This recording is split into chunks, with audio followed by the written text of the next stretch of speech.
Hello and welcome to my weekly video blog, and today I'm going to talk about dizziness, lightheadedness and fainting. Now these are really common symptoms in the menopause. Most of us will experience them at some time. They can be caused by lots of different things, but today I'm looking at them in regards to low blood pressure. Now low blood pressure, we don't really hear about it that much. We hear all about the negative aspects of high blood pressure, but low blood pressure can also appear during the menopause and can cause a whole raft of symptoms, including dizziness, lightheadedness and nausea. So I thought I would look into low blood pressure and tell you how it can happen, what sorts of things can contribute to it, and what you can do for yourself. Now, low blood pressure is where the blood vessels tend to get a little bit weak, they tend to get over relaxed, so the heart finds it really hard to pump the blood around the body efficiently.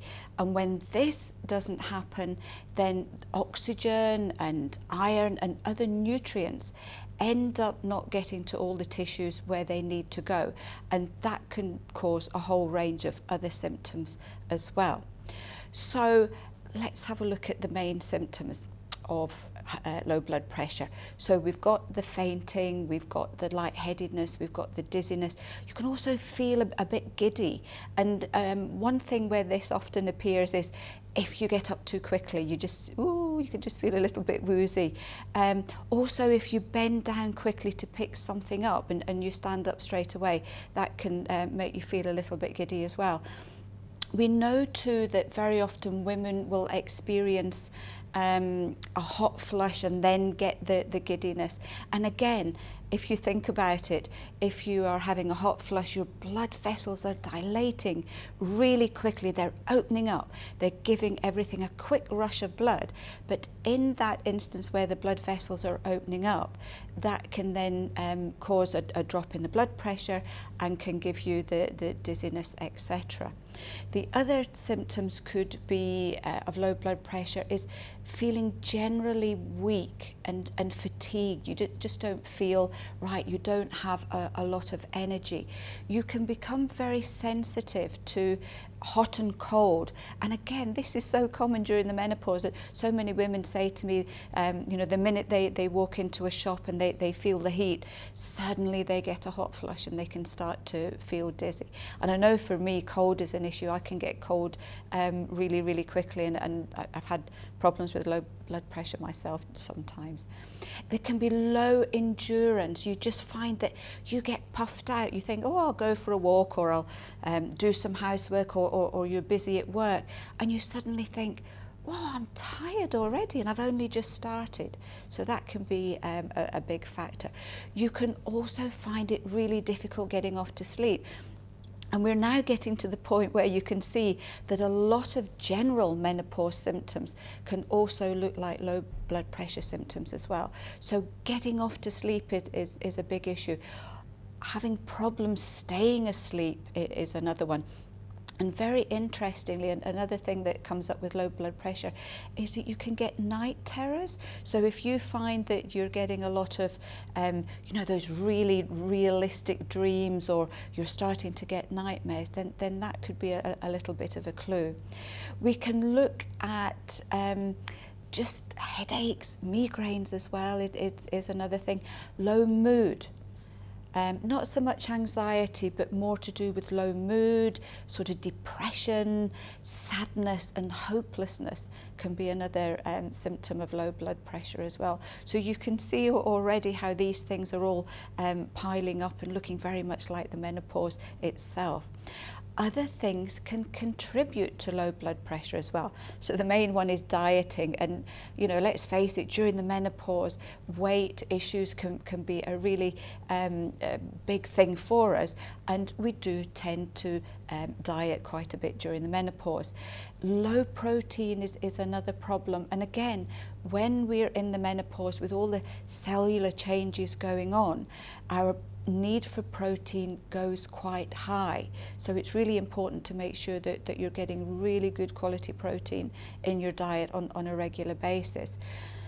Adrenal fatigue can be another contributory factor to low blood pressure, and we know that by the time a lot of women get to the menopause, they've had a stressful time. The menopause itself puts added pressure on our adrenals, and everything can be compounded by the physical and emotional and mental changes that are going on at this particular time. We know that low blood sugar levels can be a factor too, and this in itself is so common during the menopause. Our blood sugar regulation gets very sensitive to sudden changes in blood sugar control.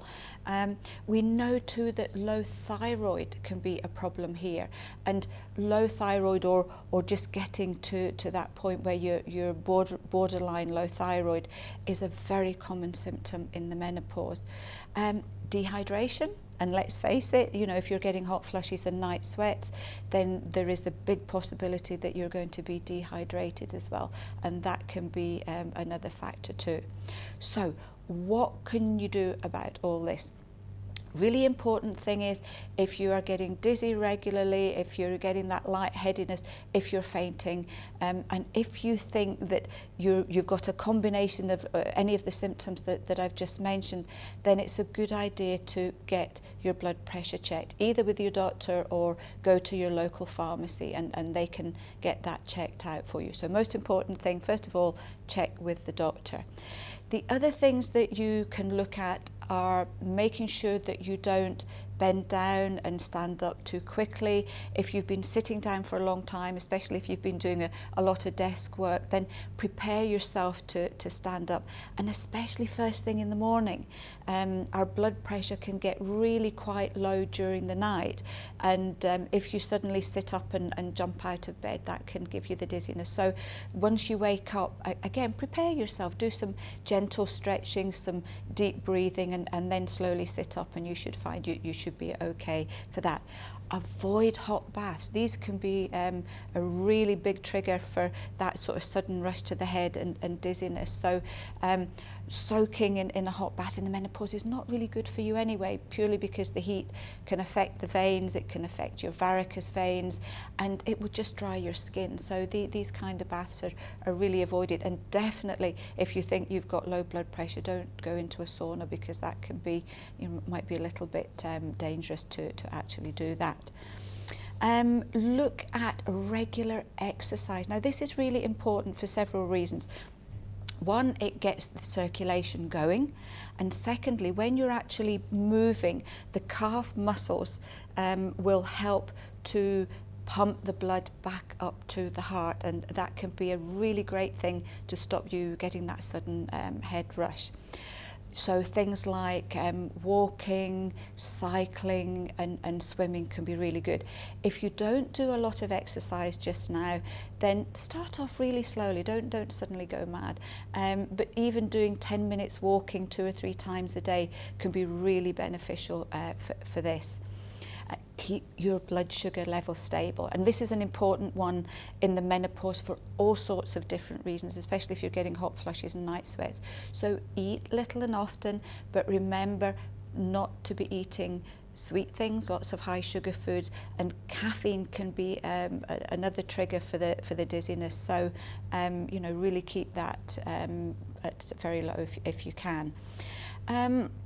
You can also look at a gentle iron. Now, we know that low iron can also be a factor in the low blood pressure.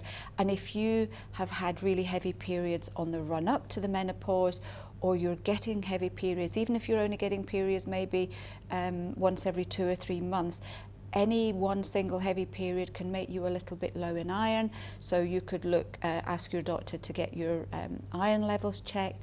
Also, you could try taking a really nice gentle iron supplement or some kind of iron tonic, and that can give you a real little boost as well. You could look at the herb Crataegus or Hawthorn. The other name is Hawthorn.